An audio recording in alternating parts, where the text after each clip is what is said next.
చేసుకొని మరలా మన జీవితంలో వాటిని అలవర్చుకొని ఈ సబ్జెక్టులన్నీ మనకి తెలిసినవే అయినప్పటికీ మరొక్కసారి పునశ్చరణ చేసుకొని మన జీవితాలను మెరుగుపరుచుకోవాలని దేవుని కోరిక. ఈ ఇచ్చిన అవకాశం కొరకు దేవునికి వందనాలు. మరి నాకు ఇచ్చిన అవకాశం కొరకు పాస్టర్ గారికి, సంఘ పెద్దలందరికీ, వెంటనే మీరందరికీ, మరి రాజ్కుమార్ గారి కుటుంబానికి నా ధన్యవాదాలు తెలియపరుస్తున్నాను. మరి ఈరోజు మరి దేవుని వాక్యంలో మనకి లేఖలో పాఠ్య భాగంలో మరి 1వ కొరింథీయులు 10 నుంచి 10వ అధ్యాయం 1 నుంచి 11 వరకు మనకి చాలా భాగమై ఉన్నది. అందులో 13వ వచనం ఒకటే నేను చదువుతాను, మిగతా మనకి పెద్దగా అవసరం లేదు. సాధారణంగా మనుష్యులకు కలిగే శోధన తప్ప మరి ఏది మీకు సంభవింపలేదు. దేవుడు నమ్మదగిన వాడు, మీరు సహింపగలిగినంత కంటే ఎక్కువగా ఆయన మిమ్మల్ని శోధింపనీయడు. అంతేకాదు, సహింపగలుగుటకు ఆయన శోధనతో కూడా తప్పించుకునే మార్గాన్ని కూడా కలుగజేయును. ఇందులో మనకి 3 భాగాలు ఉన్నాయి. ఫస్ట్దేమో సాధారణంగా మనుషులకు కలిగే శోధన తప్ప మరి ఏది మీకు సంభవింపదు. ఎందుకంటే మనుషులు పైన దేవదూతలు, కింద జంతువులు, క్రీచర్స్ అనేవి. మరి మనుషులు అంటే మన మధ్యలో ఉన్నాం, మనకే శోధనలు కలుగుతాయి. దేవదూతలకు కలగవు, కింద జంతువులకి కలగవు. కాబట్టి శోధనలు మనకే కలుగుతాయి. కాబట్టి మనకే ఈ శ్రమలు, ఈ కష్టాలు, బాధలు అన్నీ మనకు సంభవిస్తుంటే వాటిని అన్నింటినీ అధిగమించుకోవడానికి మనం ప్రయత్నం చేయాలి. మరి ఈ తర్వాత భాగంలో అవన్నీ మనకు వస్తాయి. అలాగే ఆ శ్రమలు, ఆ శోధనలు కూడా ఎలాగంటే మనం సహింపగలిగినంత కంటే ఇంకెక్కువగా ఆయన మనకి చేయగట. ఎంత కనికరం గల దేవుడు ఆలోచించండి. తరువాత సహింపగలుగుటకు ఆయన శోధనతో కూడా తప్పించుకునే మార్గాన్ని కూడా మనకు తెలియజేస్తున్నాడు. మరి ఎంత ఈజీగా ఉంది మేడ్ ఈజీ. సిలబస్లో మనకి స్కూల్లో పాఠాలు చెప్పినప్పుడు సిలబస్ మేడ్ ఈజీ అని కొన్ని వస్తుంటాయి. మంచి క్వశ్చన్ మనం చదివి వచ్చేది కూడా చాలా ఆనందంగా ఉంటుంది. అంటే దేవుడు ఎర్ర సముద్రాన్ని మొత్తం తీసి లేదు, ఎర్ర సముద్రం గుండా ప్రయాణం చేయడానికి మనకు అవకాశం కల్పించి తప్పించుకునే మార్గాన్ని మరి ఇశ్రాయేలు కావాలని మనకి దేవుడు చేసేది. అంతకంటే అద్భుత కార్యం ఏముంది మనకి? అది అలాగనమాట. అయితే ఈ శోధనల్లో మనకి ప్రతిసారి మనం ప్రతి సంవత్సరం చదువుతుంటాం. ఈ శోధనలు బైబిల్లో ఎక్కువగా కొత్త నిబంధన గ్రంథంలో మనకి ఎక్కువ ఈ శోధనల గురించి చెప్పబడి ఉంది. పాత నిబంధన గ్రంథంలో అనుభవించిన వారు ఎక్కువ ఉన్నారు. శోధనలో పడి రక్షింపబడిన వారు, నశించిపోయిన వారు కూడా ఉన్నారు. పాపక్షమాపణ పొంది తిరిగి మరలా లేచి జీవించే వారు కూడా ఉన్నారు. అందులో అబ్రహాం దగ్గర నుంచి, దావీద్ దగ్గర నుంచి, మోషే కూడా నో ఎక్సెప్షన్, సొలొమోన్ దగ్గర నుంచి సంసోను, వీళ్ళందరూ, గెహాజీ, వీళ్ళందరూ శోధనలో పడ్డారు. రకరకాల శోధనలో పడ్డారు. ఇందాక చదివిన పాఠ్యభాగంలో సంఖ్యాకాండంలో మోషే దేవుడు కూడా విసిగించిపోయాడు, ఈ శోధనలో పడిపోయాడు అని చెప్పొచ్చు. కానీ ఆ రోజు మోషే దేవునితో మాట్లాడతాడు, నువ్వు కానీ ఈ ప్రజలను చంపితే నీ గురించి ఏంటనుకుంటారు, వాళ్ళని చంపడానికి ఇక్కడ తీసుకొచ్చావా, నువ్వు చేతకాని వాడు అని అంటారు అని దేవుడిని బ్లాక్మెయిల్ చేసాడో తెలియదు, గట్టిగా చెప్పాడో తెలియదు. దేవుడు మాత్రం కన్విన్స్ అయిపోయాడు. ఆ శోధనలో పడకుండా వాళ్ళని చంపకుండా ఆ రోజు ఇశ్రాయేలుని కాపాడగలిగాడు మోషే. మరి ఆ శోధన కూడా చాలా గట్టిదే. అటువంటి శోధనలు మోసే ఇంకా చాలా పడ్డాడు, ఒకటి కాదు, భయంకరమైన శోధన. అందుకనే మనకి 10 కమాండ్మెంట్స్ ఇచ్చారనమాట. ఈ శోధనలన్నీ చూసి ఇక్కడ భరించడం కష్టమని అసలు 10 కమాండ్మెంట్స్ కానీ మనం పాటించగలిగితే ఈ శోధనలన్నీ మన దగ్గరికే రావు. ఎందుకంటే నరహత్య చేయకూడదు, వ్యభిచరించకూడదు, నీ పొరుగు వారిని నేను ఆశించకూడదు, దేవుడిని పూర్ణ హృదయంతో, పూర్ణ మనసుతో ప్రేమించాలి, ఆరాధించాలి. ఇవన్నీ మనం పాటించగలిగితే ఇక శోధనే రాదు మనకి. అయినా మనకి అవి కూడా నెగ్లెక్ట్ చేయడం అయింది. అందుకే మోషే గారి కోపం వచ్చే పలకలు ఫస్ట్ వెనకొచ్చింది కూడా. మరి అలా ఉంది ప్రజలతో యొక్క పరిస్థితి అలా ఉంది. ఇప్పుడు కూడా అలాగే ఉంది, పరిస్థితి ఏం మారలేదు. పోతే మన ప్రభువు యేసుక్రీస్తు వచ్చిన తర్వాత మన స్థితిగతులు కొంతవరకు మారే. ఆ రక్తంలో మనం కడగబడి మన పాపం నుండి, మన దోషం నుండి, శ్రమల నుండి, భయంకరమైన శోధన నుండి చాలా మటుకు తప్పిపడుతున్నాం, కాపాడబడుతున్నాం. మరి ముఖ్యంగా మన పిల్లల విషయం మనం మరి పిల్లలు ఇప్పుడు ప్రస్తుత పరిస్థితిలో మన పిల్లలు భయంకరమైన శోధనలో పడిపోతున్నారు. ఈ శోధనలో అన్నిటికంటే ఈ సెల్ ఫోన్లు వచ్చాక మరి ఇంకా భయంకరమైన పరిస్థితి నెలకొని ఉంది. మరి అది తప్పించడం ఎవరి తరం అవుతుందో నాకు తెలియదు. కానీ మరి అది ఆ శోధన మాత్రం తప్పించగలిగితే, ఎందుకంటే అందులో ఉన్న ఈ యాప్స్ ఐటమ్స్ మరి చూసి పిల్లలు పాడైపోతున్నారు. మనకేమో మామూలుగా ఫ్రెండ్ మెసేజ్ పెట్టాడు, ఎలా చదువుతున్నావు, నైట్ కంబైన్డ్ స్టడీస్ చేద్దాం రా అని చెప్పాడు, అంతే తప్ప ఇంకేం లేదని చెప్తున్నారు. ఇప్పుడు కొత్త స్ట్రాటజీ ఏంటంటే ఆ స్టేటస్లో కూడా మెసేజ్లు పెట్టి డిలీట్ చేసేస్తున్నారు. మరి ఎంత తెలివైపోయిన ఈ పిల్లలు నాకైతే అర్థం అవడం లేదు. మొన్న మధ్యలో నిన్న పేపర్లో ఒక ఐటెం చదివాను. ఆ సెల్లో ఎంత నిమగ్నం అయిపోయిందంటే అలా సెల్ చూస్తున్నాడు, పెద్ద పూలు వచ్చి ఆ కుక్కను పట్టుకుపోయింది తప్ప ఆ పక్కనే ఉంది. ఆ కుక్క బాబు అరుస్తుంటే అటు చూసి పరిగెత్తిపోయాడు ఇంట్లోకి. అంత భయంకరమైన శోధనలో ప్రజలు ఆ సెల్ ఫోన్ల వల్ల ఉన్నారు. ఇది లేటెస్ట్ అయ్యింది. ఇంతకు ముందు అయితే మనకి ఎలాగంటే ధనాశ, ఈ డ్రగ్ ఎడిక్ట్స్, ఇవన్నీ శోధనలే. డ్రగ్ ఎడిక్ట్స్ చాలా భయంకరమైన పరిస్థితి అనమాట. అది వాడు మరి అలాంటి అలవాట్ల నుంచి తప్పించుకోవడం అనేది మరి చాలా కష్టమే. బట్ దేవుని వాక్యాన్ని తీసుకోగలిగి ప్రతిదినం చదువుకోగలిగితే దాని నుండి బయటపడగలరు. అలాగే నేత్రాశ, జీవపడమ్మం, ఇవన్నీ శోధనలకి కలిగిన ఐటమ్స్, వాటి వల్లే మనకి కలుగుతుంటాయి. అయితే ఈ శోధనలో మనకి ఏంటంటే ఎలా కలుగుతాయి ఏంటి అనేది కూడా మనం తెలుసుకోవాలి కదా. ఎంతసేపు శోధన బైబిల్లో ఉంది. కొత్త నిబంధన గ్రంథంలో చాలా దగ్గరలో ఈ శోధన గురించి రాయబడింది. అది కూడా తర్వాత చెప్తాను మీకు. ముందు కూడా ఈ శోధనలు ఎలా వస్తాయి, మన జీవితంలో ఎలా వస్తాయంటే నోన్ ఏరియాస్లో వస్తాయి. అంతేగాని మనకి తెలియని ప్రదేశాల్లో మనకి రావు. సపోజ్ నేను డ్రగ్ ఎడిక్ట్ అనుకోండి, నాకు ఎవడో సిగరెట్ ఒక మందు బాటిల్ ఇచ్చేటట్టు కలిపేస్తాను, నాకు ఆ డ్రగ్గే ఉండాలి. దాన్ని తప్పించుకోవడానికి నా వల్ల కాదు. ఇలాంటి శోధనలు ఇంకా రకరకాలుగా ఉన్నాయి. అలాగే నోన్ ఏరియాస్లో మనకు కొన్ని శోధనలు వస్తాయి.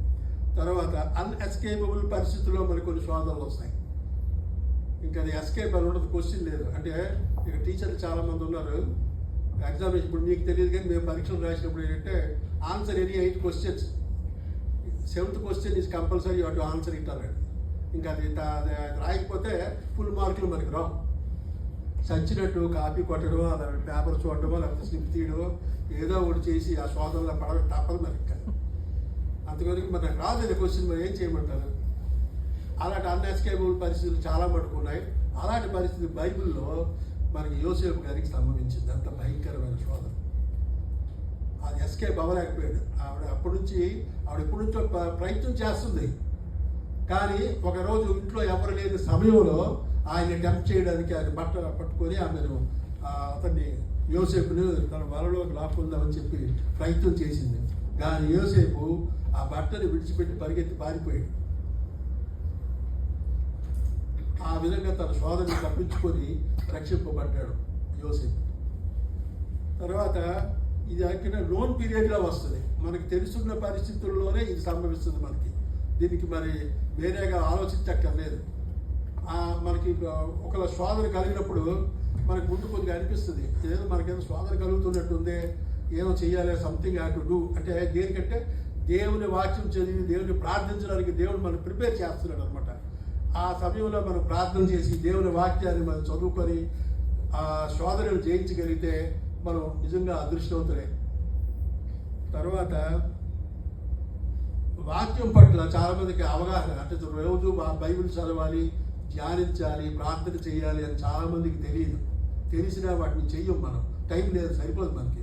ఎందుకంటే ఉదయం లేచిన దగ్గర నుంచి ముందు వస్తే సెల్ ఫోన్, ఏం మెసేజ్లు వచ్చి ఏడు చూద్దామా, అది తప్ప నెక్స్ట్ స్నానం చేసి ఏదో తినేసి ఇంట్లో టిఫిన్ పెట్టేస్తే సరిగ్గా ఉండలేదు, వండలేదు, చేయలేదు అని చెప్పి ప్లేట్ ఇచ్చినేసో ఏదో చేసి ఉద్యోగానికి పోతున్నారు తప్ప మరి ఈ వాక్యం ధ్యానించే మనుషులు మాత్రం చాలా తక్కువైపోయారు.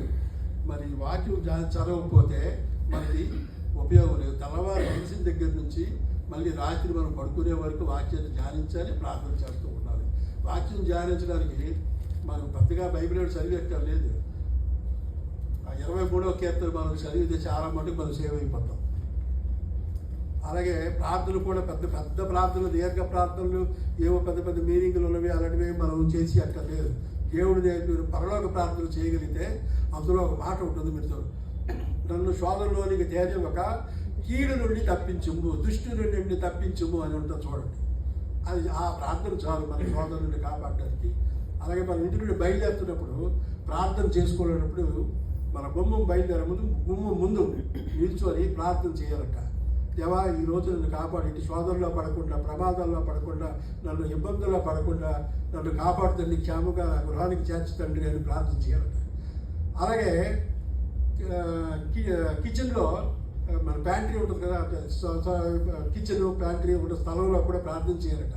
దేవ, నా అనుదిన ఆహారం నాకు దయచేసి మనం ప్రార్థన చేస్తాం కదా, ఇచ్చి బలాన్ని శక్తిని అనుగ్రహించి నా బిడ్డలకు నేను తిరగలకు సహాయం చేయమని ప్రార్థన చేయాలట.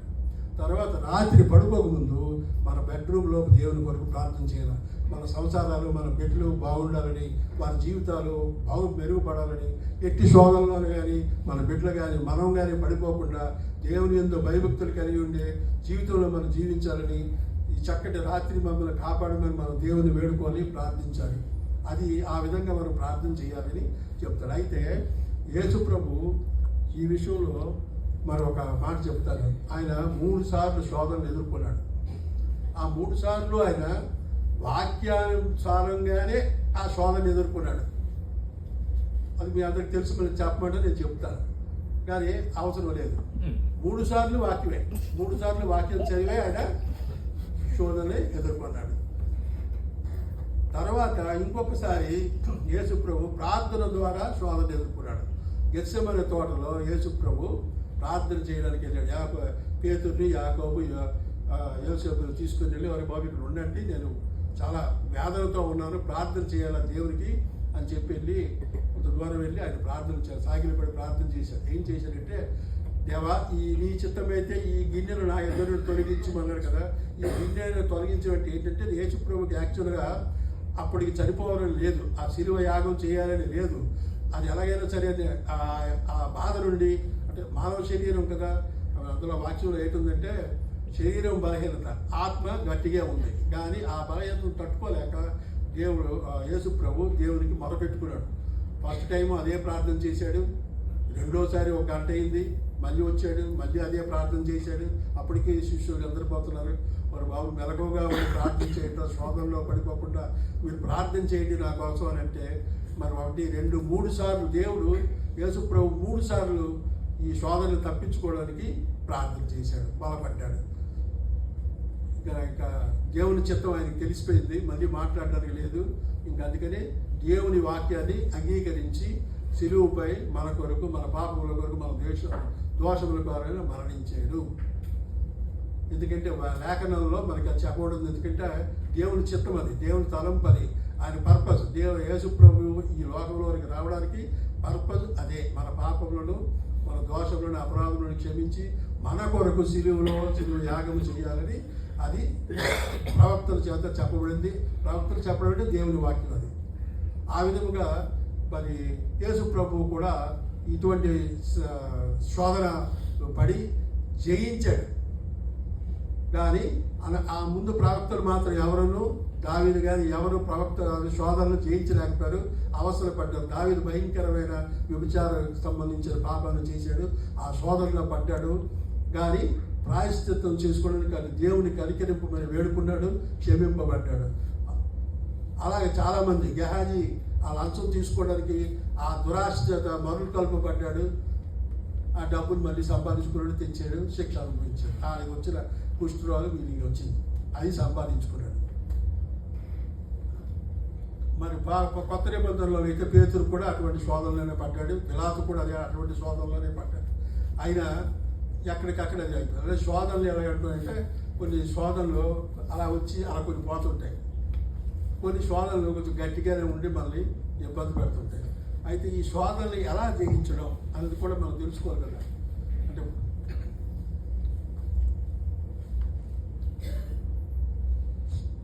starve your flesh from all your lust all time.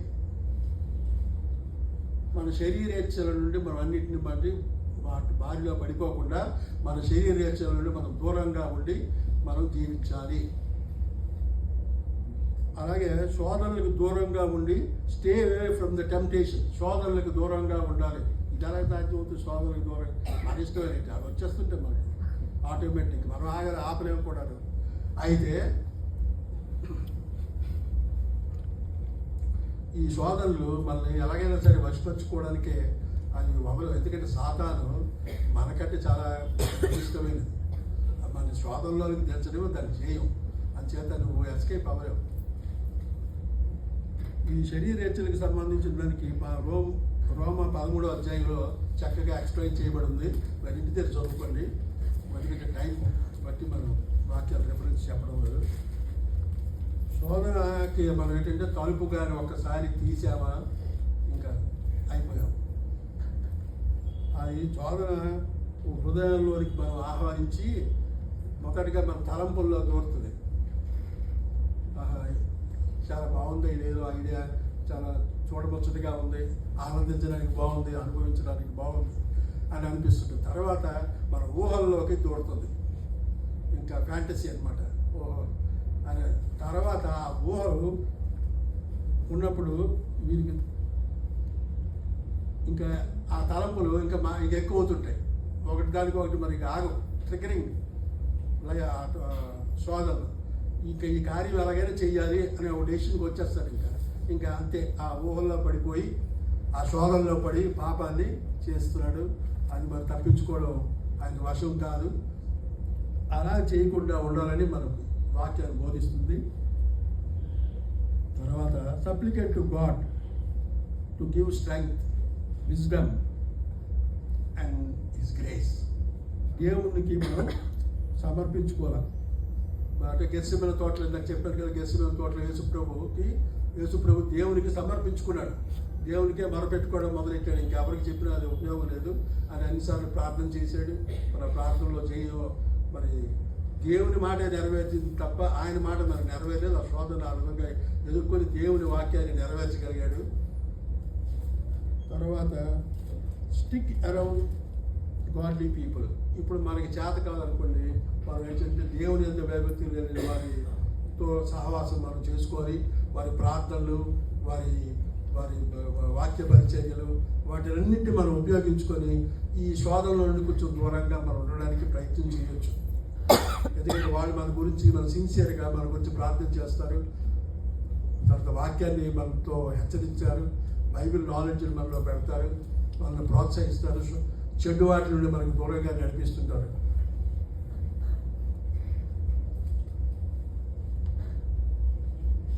అంటే మరి బైబిల్ వాక్యం దేవుడు మనకి యేసుప్రభు కానీ దేవుడు కానీ మనకి బైబిల్లో మనకి ఏ విధమైన సహాయం మనకి చేస్తున్నారంటే, మరి ఈ వాక్యంలో మనం శోధనలో పడినప్పుడు దానిలో నుండి తప్పించుకునే మార్గాన్ని మనకు చూపుతాడు దేవుడు. శోధనలో శ్రమంలో పడినప్పుడు నశించిపోకుండా మనల్ని కాపాడుటకు, కానీ మనం నశించిపోవాలని మనల్ని ఎంచుకోలేదు ఆయన. మనం శోధనలో పడిపోయి నశించిపోవాలని ఆయన మనల్ని ఎంచుకోలేదు. ఆయన రక్తం ఇచ్చి మనం కొన్నాడు. Is the owner of our body. మన శరీరము, మన సమస్తముకి అధిపతి యెహోవాయే. కాబట్టి మన ఇష్టం కాదు. ఆయన మన పాప నిమిత్తము మన కొరకు శిలువపై మరణించాడు కదా. కాబట్టి ఇక ఈ శరీరం గురించి మరి ఇది నాది, నా ఇష్టం, నా శోధనలో నేను పడతాను అని అనడానికి వీల్లేదు. అందుకే దేవుడు ఏం చేస్తాడంటే, మనం ఇంత అత్యధికంగా హెచ్చిపోవడం అంటే మనం మామూలుగా కొలెక్చువల్ లాంగ్వేజ్లో రెచ్చిపోకుండా అని వాడతాం. రెచ్చిపోకుండా ఉండడానికి మన శరీరంలో ఒక ముళ్ళు, ఒక శోధన, ఒక శ్రమ, ఒక బాధ, ఒక అనారోగ్యం ఏదో ఒకటి మన శరీరంలో పెడతాడు. అది మనం వాటిని ఆ బాధ ఉంటే తప్ప మనం దేవుని వైపు తిరగం, బైబిల్ చదవం, ప్రార్థన చెయ్యం. దేవుని ఆలయానికి కూడా రావడానికి, సాధారణంగా దేవుని ఆలయానికి రావడానికి ఇప్పుడు అందరితో పాటు మనం అంటే ఇక్కడ నేను కూడా ఉన్నానని అర్థం. ఏదో చర్చికి రావడం లేదు, దగ్గర దేవుడు స్వామి కలిగిపోతుందండి, రాలేకపోతున్నానండి అని. మరి కొంతమంది ఏమో ఈ యవనస్తుల్లో ఎక్కువగా మనం ఈ మాటలు వింటాం. ఎందుకని నువ్వు రాలేదంటే, ఈరోజు cricket match Pakistan India match 9 o'clock. మరి ఆ టైంలో పాస్ట్ గారు చర్చి పెట్టించారు, ఇప్పుడు ఎలా వస్తారండి, కష్టం కదా, రాలేము అంటే. ఇంకొంతమంది అడిగేది ఏంటంటే, స్కూల్లో ఎక్స్ట్రా క్లాసులు అండి, మరి మేము తప్పదు ఎగ్జామినేషన్ సిద్ధపడాలా, నేను ఎంసెట్, ఈ సెట్, ఆ సెట్ రాయాలి కదా, అంచేత నాకు ఆ కోచింగ్ ఉంటుంది, రాలేను అని. మరి నువ్వేమేమో రాలేదంటే, ఇవాళ కొంచెం డేటింగ్ ఉందండి, నాకు రాలేను, మరి ఏమనుకోవద్దండి. సాయంకాలం లేదంటే లైవ్లో చూస్తాను నేను ఇంటికి వెళ్ళాక. ఇదో లైవ్లో ఇప్పుడు పెట్టారు అందరూ, ఇదో సుఖం మరిగారు. చర్చికి రావడం మనిషి లైవ్లో చూస్తారండి అని చెప్తున్నారు. మరి అంటే దేవుని ఆలయంలో మనం చేసే ప్రార్థనలు కానీ విజ్ఞాపనలు కానీ ఆయన ఆలయంలో మన ప్రార్థనలు మన మనవిని విని ఆయన నెరవేరుస్తాడని వాక్యం చెప్తుంది. అయినా మన ఆ లక్ష్యం కూడా మనకి లేదు.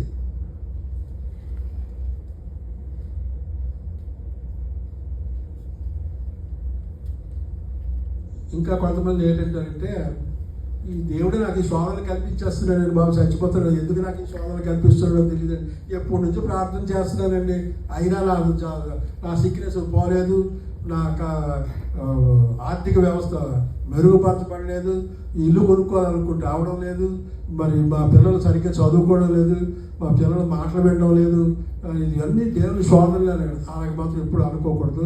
ఎందుకంటే మనుషులు వాళ్ళ స్వకీయ ఆలోచనలతోనూ వాళ్ళ దుర్బుద్ధులతోనూ మరలు కలుపబడి ఈ శోధన వైపు మళ్ళుతారట. శోధన అనేది పాపం కాదు, శోధనలోకి మరలింపబడడం అనేది పాపం. అది మనం తెలుసుకోవలసిన విషయం. అయితే సర్వకృపానికి దేవుడు కొంతకాలం శోధింపబడి శ్రమ నుండి తర్వాత తానే మనల్ని పరిపూర్ణులుగా చేసి స్థిరపరిచి బలపడినట్టు చేస్తాడు. కావున ఆయన మీ యందు దయ చెప్పవలని ఆలస్యం చేస్తున్నాడు, మిమ్మల్ని కరుణించవలని ఆయన నిలబడి ఉన్నాడు. ఆయన న్యాయం తీర్చే దేవుడు. మీ శోధన నుండి, కష్టాల నుండి, అనారోగ్యం నుండి, ఆపదల నుండి, ఆర్థిక ఇబ్బందుల నుండి మిమ్మల్ని కాపాడే దేవుడు ఆయన నిమిత్తము ఆయన కొరకు శోధింపబడిన వారందరూ ధన్యులు. అట్టివారు ప్రభు యేసుక్రీస్తు ప్రభు తాను ప్రేమించే వారికి, తను ఘనపరిచే వారికి, మహింపరిచే వారికి అనుగ్రహించే జీవ కిరీటాన్ని అనుగ్రహించి ఆచరిస్తాడు. కనుక మనం ఎల్లప్పుడూ మన జీవితంలో యేసు ప్రభువు నేర్పించిన ప్రార్థన, ఆ పరలోక ప్రార్థన కనుక ఉదయం చేయండి, సాయంకాలం చేయండి, వీలైతే మధ్యలో చేయండి. అలాగే దేవుని వాక్యం చదవండి. కీర్తన గ్రంథం 119:10లో 119:11లో వాక్యం ఉంటుంది. నా హృదయంలో పాపము చేయకున్నట్లు నీ వాక్యాన్ని నా హృదయంలో ఉంచుకుందును. ఆ వాక్యంతో మన హృదయంలో ఉంచుకుంటే మరి యేసుప్రభు ఆ వాక్యాలను మనసులో పెట్టుకోబట్టే ఆయన మొదట్లో సాతాన్ని ఎదిరించాడు వాక్యం ద్వారా. ప్రార్థన శక్తిలో బలపడ్డాడు కాబట్టే గెత్సెమనే తోటలో ఆ విజయాన్ని సాధించి మన కొరకు సిలువుపై మరణించి మన పాపములను దోషం పరిహరించాడు. అందుకు మనం ఎంతో దేవునికి వందనాలు చెల్లించాలి. మన జీవితాలను, మన కుటుంబాల కొరకు మనం ప్రార్థన చేద్దాం. ప్రతిదినం మనం దేవుని వాక్యాన్ని మర్చిపోకుండా చదవండి, శోధన నుండి దూరపడండి, ప్రార్థన చేయండి, మర్చిపోవద్దు. ఇది మీ కుటుంబం కొరకు, మీ కొరకు, మీ క్షేమాభివృద్ధి కొరకు మాత్రమే. దేవుని సంఘానికి వస్తున్నామంటే అందరం కలిసి ఆరాధించి ఒకరికొకరు క్షేమాభివృద్ధి కలిగినట్లు ప్రార్థన చేసుకోవడానికి, మన క్షేమ సమాచారాలు తెలుసుకోవడానికి తప్ప మరి ఏ విధంగా కాదు. ఇంకొక చిన్న రిక్వెస్ట్ ఏంటంటే, మన సంఘంలో చాలామంది ఉన్నారు, మరి సభ్యులందరూ మనం ఒక కుటుంబంగా వెదజల్లుతున్నాం. ఇక్కడ ఎవరికి ఎటు విధమైన వేషించాలి ఏమి లేవు. మనకి అందరూ కలిసి ఎంతో ఆప్యాయతగా పలకరించుకుంటుంటాం. అందుచేత ఒక రిక్వెస్ట్ ఏంటంటే, ఎవరు అనారోగ్యంగా ఉన్నప్పటికీ, ఎవరు కష్టాల్లో ఉన్నప్పటికీ చెప్పగలిగినవి అయితే చెప్పి ప్రార్థనలో మనం ఏకీభవిస్తాం. వాళ్ళ కుటుంబాల గురించి వాళ్ళ గురించి చేస్తాం. దయచేసి ఈ సంగతులు మన ఒకవేళ డైరెక్ట్గా సంఘంలో అనౌన్స్ చేయకపోయినా, పాస్టర్ గారికి చెప్పినా లేదా సంఘ పెద్దలకు ఎవరికి చెప్పినా ఈ సంగతి అందరికీ చెప్పి ప్రార్థనలు చేయించగలం. ఎందుకంటే విశ్వాసంతో కూడిన ప్రార్థన, ఎక్కడ 2-3 నలుగురు నామంలో ప్రార్థిస్తారో ఆ మరణాన్ని దేవుడు ఆలకించి వారిని స్వస్థపరుస్తాడు, బలపరుస్తాడు, ఆ కష్టాలను తీరుస్తాడు. దయచేసి ఈ సంఘటన, ఈ ఐటమ్ని మీరు గుర్తుపెట్టుకొని మరి మన కుటుంబ వ్యవస్థను నిలబెట్టుకోవాలని కోరుతున్నాను. ఈ వాక్యం ఇంతతో సమాప్తం. మరి ఈ అవకాశం ఇచ్చిన మాస్టర్ గారికి, సంఘ పెద్దలందరికీ మరొకసారి ధన్యవాదాలు చెప్తూ, పారిపోకుండా ఉన్న మీ అందరికీ కూడా మరొకసారి థ్యాంక్ యూ వెరీ మచ్.